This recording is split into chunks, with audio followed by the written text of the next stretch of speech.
अस्सलाम वालेकुम। फातिमा फर्टिलाइज़र को आज हम डिटेल में कवर करेंगे। हम ये देखेंगे कि अगर इसमें इन्वेस्टमेंट प्लान की जाए तो क्या फ्यूचर में अच्छी रिटर्न्स एक्सपेक्ट किए जा सकते हैं और हमारा तरीकाकार क्या होगा। इसको हम फंडामेंटली, फाइनेंशियली, टेक्निकल एनालिसिस सब एंगल से देखने होंगे। सबसे पहले हम ये अंडरस्टैंड करेंगे कि बिजनेस ऑपरेशंस कंपनी के कौन से हैं, कहाँ-कहाँ पे कंपनी ने इन्वेस्टमेंट की हुई है और कंपनी को ओवर द पास्ट पीरियड किस तरह से बेनिफिट आता रहा है और वो बेनिफिट क्या उसने अपने शेयर होल्डर्स को पास ऑन किया है या नहीं किया। फंडामेंटली फाइनेंशियली के बाद हम डेटा पोर्टल पे मूव करेंगे, वहां से की रेशियोज को देख लेंगे और उसके बाद हम इसके टेक्निकल लेवल्स को अंडरस्टैंड करेंगे। तो एक डिटेल सेशन होगा। मेरी आपसे रिक्वेस्ट होगी कि जरा गौर से अंडरस्टैंड भी कीजिएगा और अगर आपको ये सेशन अच्छा लगे तो आपने हमारी वीडियो को लाइक और चैनल को सब्सक्राइब करना है ताकि हमें भी मोटिवेशन मिले और हम आपसे और फर्दर जो अच्छे एनालिसिस हैं वो शेयर कर सकें। तो स्टार्ट करते हैं।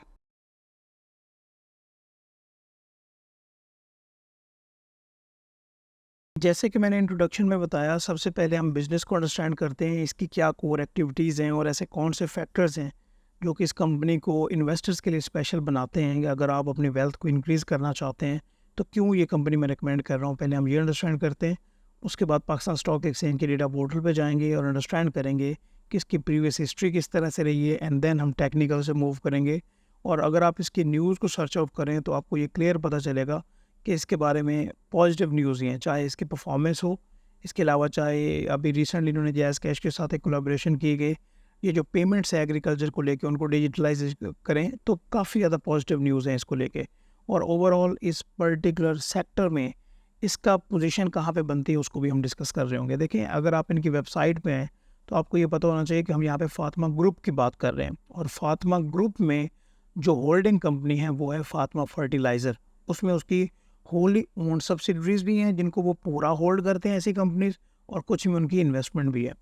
तो अबाउट अस के साथ यहाँ पे आप देख सकते हैं कि ओवर वर्टिकल्स जहाँ पे देखें fertiliser, energy, textile, packaging, trading, venture capital, sugar, agri business, तो यहाँ पे 8 सेगमेंट्स में इन्होंने अपना जो बिजनेस है उनको डाइवर्सीफाई किया हुआ। Like it's a group.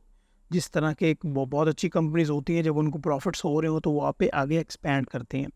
तो हमारा यहाँ पे जो फोकस है वो फर्टिलाइज़र को लेके है, बाकी आप ज़रूर देख सकते हैं क्योंकि वो भी इस ग्रुप में वैल्यू ऐड करते हैं। अगर मैं फर्टिलाइज़र पे क्लिक करूँ तो यहाँ से आप देख सकते हैं कि इनके एक्चुअली ये पाक अरब रिसेंटली इस मेन में आया है। फातिमा फर्टिलाइज़र मेन है, पाक अरब और इसके साथ जो फातिमा फर्ट है, 3 जो यहाँ पे जो कंपनीज़ हैं ये फर्टिलाइज़र के सेगमेंट को डील कर रही हैं। अगर इनके मैं कोर एक्टिविटीज़ की बात करूँ तो मैं टू द पॉइंट बात करूँगा। इसकी एनुअल जो स्टेटमेंट है वो आप निकाल लें। वो कहाँ से निकाल सकते हैं? अगर यहाँ से आना चाहते हैं इन्वेस्टर रिलेशन से, तो ये फाइनेंशियल रिपोर्ट यहाँ से आप डाउनलोड कर सकते हैं। अदरवाइज़ आप पाकिस्तान स्टॉक एक्सचेंज के डेटा पोर्टल को भी यूज़ कर सकते हैं। वहाँ से आपको जो प्रीवियस ईयर या रिसेंट जो एनुअल रिपोर्ट है वो आप निकाल सकते हैं। अगर मैं रिसेंटली एनुअल रिपोर्ट की बात करूँ तो यहाँ पे ये 2023 की मैंने निकाली है और इसका जो पेज है वो 98 है। यहाँ पे ये जो जब जहाँ पे फाइनेंशियल स्टेटमेंट एंड होती है ना, तो वहाँ पे ये नोट्स की कैटेगरी स्टार्ट होती है। तो यहाँ से हम अंडरस्टैंड करते हैं कि भाई देखें, अगर हम पर्टिकुलरली इसके बिज़नेस की बात करें तो इसका बिज़नेस क्या है। इसमें आप बिज़नेस एक्टिविटी में ये पैरा अगर पढ़ेंगे, इसकी जो पहली तकरीबन 2.5-3 लाइन्स हैं, तो आपको ये क्लियर हो जाएगा कि एक्चुअली ये क्या करते हैं जनाब। देखें जी, ये manufacturing, producing, buying, selling, importing and exporting of fertilizers के साथ केमिकल्स, इनकी जो बाई प्रोडक्ट्स हैं, इसके साथ सीमेंट है, प्रोपलीन, सैक्स, क्लॉथ्स, बैग्स वगैरह, ये सारा कुछ ये काम करते हैं। इनकी जो core activity, main principal activity है वो ये है। इसके अलावा तो इनके बिजनेसेस और हैं भी सही। अच्छा, इसके बाद अगर हम देखें जो इनकी होली ओन्ड लाइक सब्सिडरीज़ हैं, तो उसमें आप देख सकते हैं क्या है जी। होल्डिंग कंपनी तो ये है फातिमा फर्टिलाइज़र जो कंपनी है, ठीक है। ओवरऑल हम इनको नाम देते हैं ग्रुप का। ये है holding company Fatima fertiliser company. इसकी अगर हम देखें कि जो इसकी होली ओन्ड सब्सिडरीज़ हैं तो उसमें फातिमा फर्ट लिमिटेड आ जाती है, ये फातिमा सीमेंट लिमिटेड आ जाती है, फातिमा पैकेजिंग आ जाती है, पैन अफ्रीका फर्टिलाइज़र, ये इसकी होली ओन्ड है जो कि 100% आप कह लें कि होली ओन्ड इनकी सब्सिडरीज़ की लिस्ट में आती है। आपको समझाने के लिए मैं आसान वर्ड्स यहाँ पे यूज़ कर रहा हूँ। ये बात समझ आ गई कि एक्चुअली इसका प्रिंसिपल बिजनेस क्या है और इसकी होली ओन्ड सब्सिडरीज़ क्या हैं, और बाकी तो इसकी काफ़ी और इन्वेस्टमेंट्स भी हैं। चाहे वो फजल क्लॉथ मिल हो, आप देखें ज़रा जाके, फजल क्लॉथ मिल भी पाकिस्तान स्टॉक एक्सचेंज पे लिस्टेड है। तो यहाँ पे आप देख सकते हैं कि काफ़ी ज़्यादा इन्होंने डाइवर्सिफाई कर लिया। इतना इंट्रोडक्शन काफ़ी है। इसके बाद एक्चुअली मैं यहाँ पे आना चाहता हूँ जी, मैं इसको एक बार रिमूव कर लूँ। इसके बाद मैं यहाँ पे आना चाहता हूँ कि अगर आप फर्दर मैं इसके फाइनेंशियल्स पे आऊँ ऑडिट रिपोर्ट के नीचे करके इसके फाइनेंशियल्स आ रहे हैं और ये फाइनेंशियल्स मैंने निकाले हैं कंसोलिडेटेड, ठीक है। तो यहाँ पे सबसे पहले मैं आपको ये दिखाना चाहूँगा कि 2022-23 का अगर कंपैरिजन करो, फर्दर हम आगे बढ़ेंगे तो मैं आपको जो इसके पिछले 6 महीने की परफॉर्मेंस है वो भी बता रहा हूँ। अगर ओवरऑल हम इसकी परफॉर्मेंस को देखें तो इस कंपनी की सेल्स देखें तो काफ़ी ज़्यादा इंक्रीज़ हुई है। यहाँ पे आप सेल्स को सिर्फ अंदाज़ा लगाएं कि यहाँ पे 159 है, ठीक है, और यहाँ पे कितनी है 235, तो अच्छा खासा यहाँ पे हमें इंक्रीज़ देखने को मिला है। और इम्पोर्टेंट बात यहाँ पे ये भी देखी जाती है कि वो एक बड़ी टेक्निकल ये अभी मैं बात करने वाला हूँ। थोड़ा सा मैं अभी इस लेवल पे समझता हूँ कि आप मेरी वीडियोस देख के इस लेवल पे आ चुके हैं।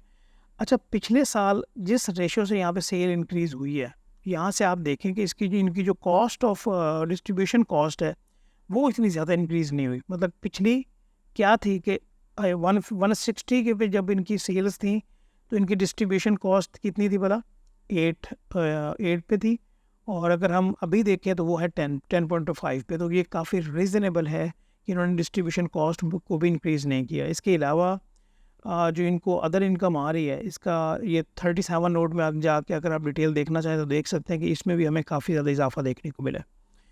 इसके बाद हम जो इसकी EPS है जल्दी से उसको देखते हैं और फिर मैं आपको 6 मंथ रिजल्ट्स पे लेके जाता हूँ।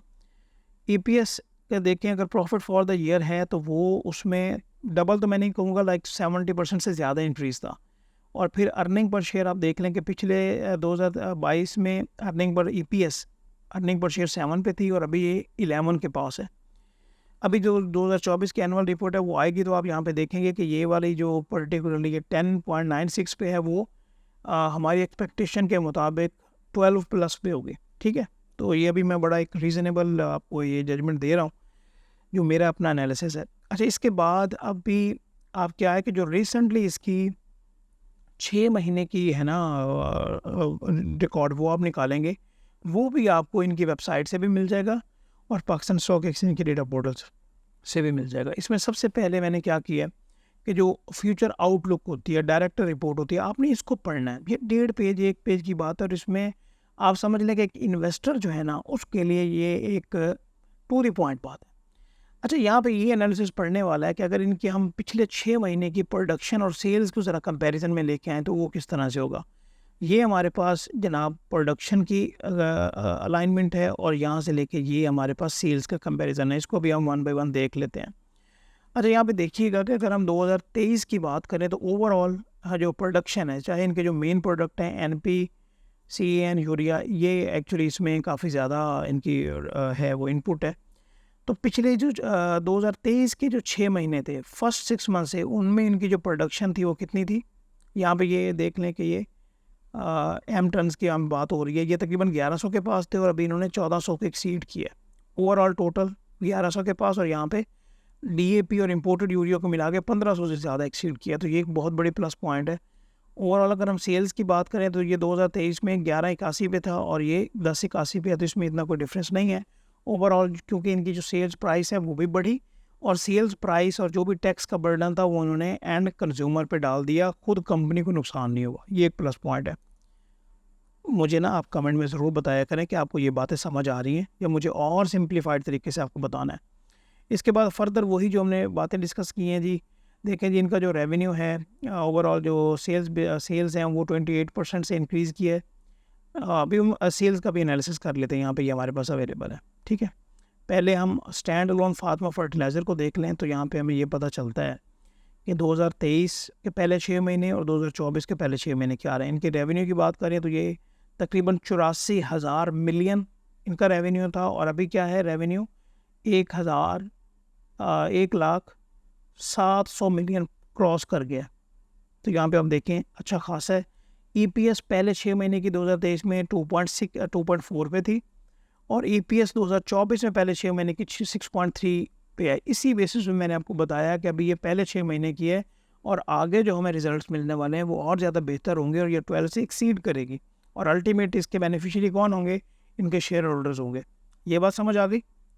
अच्छा, इसमें एक और बात मैं आपके साथ शेयर करना चाहता हूँ, थोड़ी सी टेक्निकल है, उसको ज़रा गौर से समझिएगा कि इस कंपनी ने जो एक और बड़ा अच्छा काम है कि उनके डेट में इनकी कमी आ रही है, ठीक है। वो कैसे कि अगर आप इनकी एनुअल स्टेटमेंट चाहे 2000 पिछली एनुअल स्टेटमेंट निकाल लें तो यहाँ से आप इन लॉन्ग टर्म फाइनेंसेस देखें, ये पिछले कितने थे, 8.7 पे थे, जो अभी 5.8 पे आए हुए हैं। अब इन्वेस्टर ये देखते हैं कि भाई कंपनी कितना ज़्यादा लोन ले रही है, ये भी एक बहुत बड़ा इंडिकेटर होता है। अगर कंपनी इतना ज़्यादा लोन नहीं ले रही तो ये एक बहुत बड़ा प्लस पॉइंट होता है। ये बात समझ आ गई।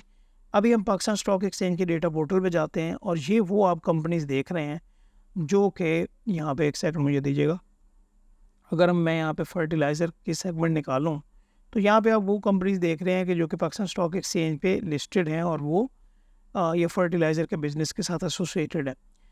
इसमें कोई शक वाली बात नहीं है। अगर मैं पर्टिकुलरली बात करूँ तो इस सेगमेंट में फातिमा फर्टिलाइज़र की अगर हम बात करें तो इसके अलावा काफ़ी बड़े प्लेयर्स हैं। किस तरह से, ये फौजी फर्टिलाइज़र और FFBL इन दोनों का भी मर्जर हुआ है, तो ये बड़ा इंपॉर्टेंट बन गया। इसके अलावा ईफर्ट तो बहुत ही ज़्यादा अच्छी परफॉर्मेंस दे रहा है। हालांकि ईफर्ट को जो गैस मिल रही है वो महंगी मिल रही है ये फौजी फर्टिलाइज़र की निस्बत। ये मैं आपको सिंपल वे में बताना चाहता हूँ। अच्छा, फातिमा फर्टिलाइज़र की बात करें तो फातिमा फर्टिलाइज़र जो है वो किस तरह से इम्पोर्टेंट बन गया हुआ है, अभी वो वही डिस्कस करने वाले हैं। और अगले, अगर मैंने इसको इंडिविजुअली यहाँ पे स्टॉक निकाला है तो अभी ये तकरीबन 53.99 पे ट्रेड कर रहा है। और यहाँ पे आप नोट कर लीजिएगा कि आने वाले टाइम में आप देखेंगे कि ये कंपनी अपने इन्वेस्टर्स को कितना ज़्यादा बेनिफिट देती है। ठीक है, सबसे अहम बात, वॉल्यूम जो है काफ़ी बेहतरीन, 9 मिलियन तो इसका आज का डेली वॉल्यूम था। सही। ओवरऑल यहाँ पे मार्केट कैप देखें तो 113 प्लस है। यहाँ पे सेल्स की यहाँ पे बात करें, हालांकि हमने सेल्स ओवरऑल देख ली है कि 2020 से लेके 2023 तक आप ओवरऑल इसकी ज़रा सेल्स तो देखें। यहाँ पे क्या है जी, 71, 112, 158, 232, लाइक अच्छी खासी सेल्स ओवर द पीरियड। जो EPS है उसमें भी इंक्रीज हमें देखने को मिल रहा है। फर्दर बढ़ते हैं कि इसकी पे आउट्स की खास तौर पर बात करें तो पहले ये कंपनी साल में एक बार डिविडेंड दिया करती थी। ठीक है, 2 रुपये, 3 रुपये, 3.5 रुपये। यहाँ पे देखें ईयर एंड पे 2017 से लेके 2022 तक इसने साल में 2 बार डिविडेंड दी। अभी 2023 से इसने साल में 2 बार डिविडेंड देना स्टार्ट किया है, हाफ ईयरली एंड ईयरली। तो यहाँ पे ये वाली जो इसकी सबसे अहम बात है वो एक इसको वैल्यू स्टॉक बनाती है कि ये अपने शेयर होल्डर्स को भी डिविडेंड भी इसने देना स्टार्ट किया है।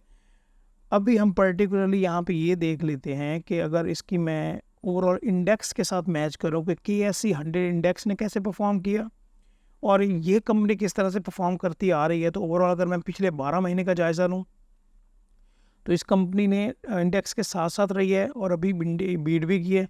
और अगर ईयरली वाइज देखें, यहाँ पे 2010 से लेकर 2024 तक का डेटा आ रहा है। और यहाँ पे इम्पोर्टेंट बात यहाँ पे ये नोट करने वाली है, ये वाली, ये देखें, इसने काफ़ी जगह पे इंडेक्स को बीट किया है, इंडेक्स के साथ साथ चली है। तो यहाँ पे एक प्लस पॉइंट है कि ये कंपनी इंडेक्स के साथ चलने वाली है और इसको बीट भी कर सकती है। अभी पर्टिकुलरली जो इम्पोर्टेंट बात है वो मैं आपको बताने वाला हूँ। इसके मैं यहाँ पे टेक्निकल चार्ट मैंने निकाल ली है।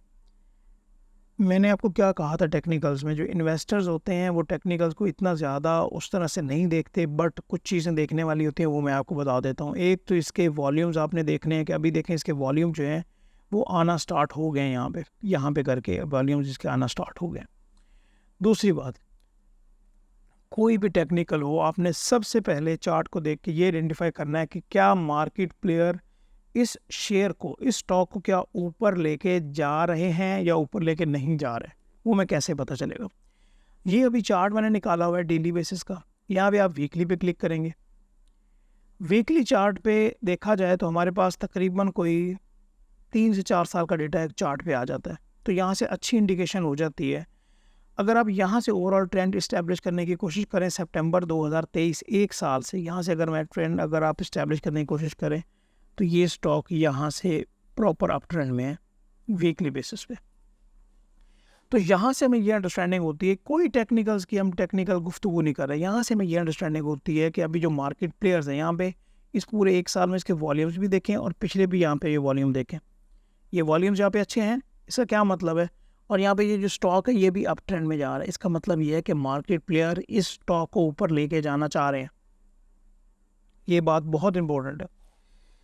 इसके बाद आप आएँ और यहाँ पे आपने वीकली पे क्लिक किया हुआ है, वहाँ से वीकली पे हमें एक क्लैरिटी हो रही है। इसके बाद आप मंथली पे भी एक बार क्लिक करें और यहाँ पे जो हमारे पास मार्क्स आ रहे हैं इसको मैं क्लियर कर लूँ एक बार। तो यहाँ पे आप देखें कि इस पर्टिकुलर स्टॉक ने अपना जो प्रीवियस हाई था उसको ब्रेक कर दिया, यहाँ पे प्रॉपर ही अप ट्रेंड में जा रहा है 1 साल से। ये ग्रीन कैंडल्स ये आप देखी जा रहे हैं, मंथली लेवल पे ग्रीन कैंडल है, सारी ग्रीन, एक यहाँ पे रेड है, एक यहाँ पे रेड है, इसके अलावा सारी ग्रीन कैंडल है।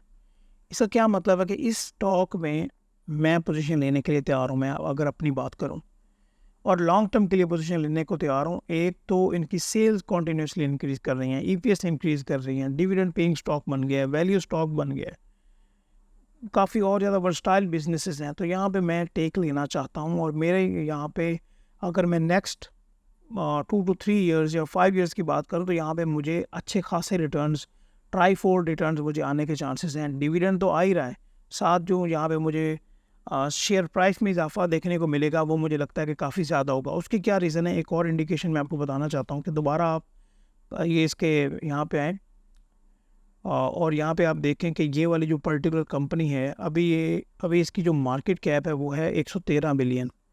तो यहाँ पे मैं ये एक्सपेक्ट कर रहा हूँ कि आने वाले टाइम में ये वाला जो है यहाँ से डबल या यहाँ पर ट्रिपल हो सकता है।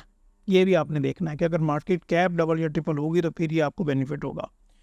तो मुझे, अगर मैं ओवरऑल इस कंपनी को एनालाइज़ करूं, बाकी के साथ कंपेयर करूं, नो डाउट इस सेगमेंट में टोटल 6 कंपनीज़ हैं, बाकी भी बिग प्लेयर्स हैं, लेकिन इसने अपनी अहमियत जो है वो साबित कर दी है इसके फाइनेंशियल डेटा को लेके और सब चीज़ों को देखते हुए। तो मैं इस जो सेशन था इसको मैं यहीं पे रखता हूँ। अगर मैं अपनी बात करूँ तो मैं इस स्टॉक को आगे लेके आना चाहता हूँ, इसमें इन्वेस्टमेंट करने के लिए मैं तैयार हूँ। तो मैं अभी भी इसको पोर्टफोलियो का अपना हिस्सा बनाऊँगा। तो आपने अपनी जो राय है उससे मुझे आगाह करना है इन कमेंट सेक्शन, और हमें वीडियो को ज़रूर लाइक करना है ताकि इससे हमें अप्रिसिएशन मिले और हम फर्दर जो है आपके साथ अच्छा एनालिसिस शेयर करें और आपको कहीं पे लाखों रुपए देने की ज़रूरत ना हो। ठीक है, तो अपना ख्याल रखिएगा जनाब। Thank you so much. Allah हाफ़िज़।